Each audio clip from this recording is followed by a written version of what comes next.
I want some clarity on addictions.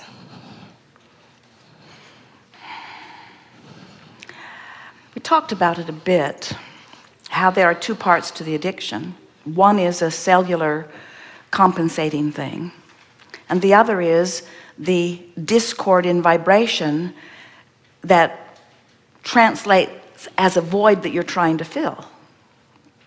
So, because I really like to smoke. It makes me feel good, but it's not good for me. So, well, what's not good for you is doing something that you believe is not good for you. Because there are a lot of people who smoke who are not experiencing the negative repercussions. Now, medical body of knowledge would jump right in the middle of that statement and proclaim it as inappropriate, but it's resistance that is not good for you. And so anything that, here's the way we would sort this out. We said it earlier today that if you're going to do something, line up with it. Don't say, I want to do it, but it's bad for me, but I'm going to do it anyway, because that's split energy, and that's what's not good for you. So if you believe it's bad, then don't do it. And you say, well, that's easier. I said I like it. I like it, I just don't think it's good for me. And we say, well, you can't have both of those things active in your vibration and do a good service to your physical body or to your vibration. If you believe it's bad, then stop doing it. But you can want to do it and bring yourself to believe in your well-being more than in the behavior that would jeopardize your well-being. And that's where we part company from science and medicine relative to this subject, because they want to look at evidence of sickness, and then they look for correlating behavior. And we don't look for correlating behavior, we look for correlating vibration. So it's possible to shift the way you feel about something and clean up your energy without taking the action. If you decide that, so where do you think you're at? Do you think that, what do you think is the path of least resistance? This is really the question that matters, because the path of least resistance means what's going to get you in the vortex the fastest. So we're just going to ask you, do you think that it would be easier for you to believe that you can smoke and thrive? Or do you think it would be easier for you to believe that you could stop smoking? Oh, smoke and thrive. Heck yeah. Well, that seems pretty clear. And so sorry. Well, let's clarify just to make certain, because, and we're not trying to guide this in either direction. We're not asking you what you want to do more. We're asking you what you believe is the path of least resistance. Do you think it would be easier for you to give up smoking, or easier for you to give up the belief that smoking is harmful? That's really the question, because it's releasing the resistance is all that matters. So is it easier to give up smoking, or is it easier to give up?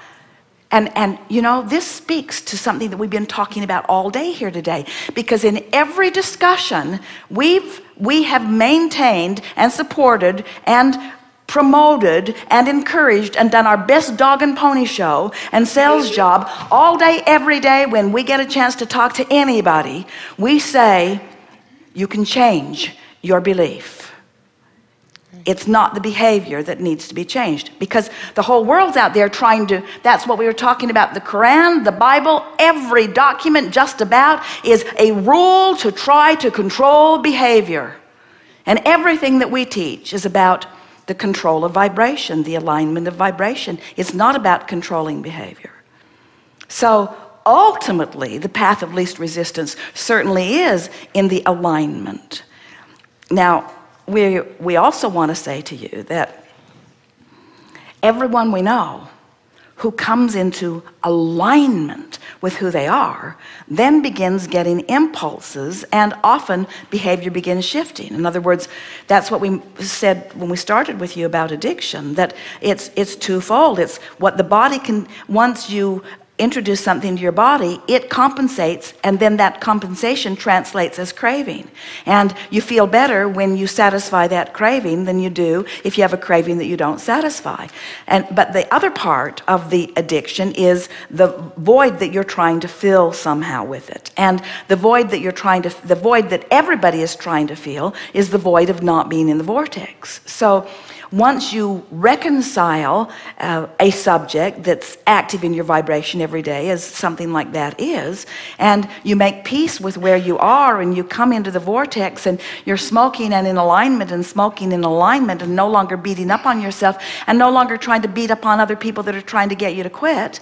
In other words, that's the biggest thing. That's the biggest cause of resistance relative to the subject of smoking that exists on the planet today. People sitting outside in the cold smoking and resenting everybody that's made it necessary that they sit out in the cold smoking. In other words, all kinds of new dynamics going on around the subject of smoking. So as you figure out how to smoke and stay in the vortex, and smoke and stay in the vortex, now you're being in the vortex mind. We're just saying, we are not planning it, we're not plotting it, we're not even rooting for it. Might cause that part of the addiction to be soothed and therefore become something no longer wanted. There's a lot of rebellion satisfaction in a lot of behavior. In other words, some people smoke just because their mother told them not to. It's sort of the "you're not the boss of me" syndrome. So you can play it out any way you want to. There's no right or wrong in this. But the most important thing to take away from this conversation is, if you're going to do it, line up with it. Which means you don't have conversations with people about it. You don't apologize for it. You don't be upset about their perspective of it. You don't try to be right and make them wrong. In other words, you just sort of, and that's the thing that's tricky about any behavior that other people think that they get to have an opinion about. Thank you. That was good. Thank you.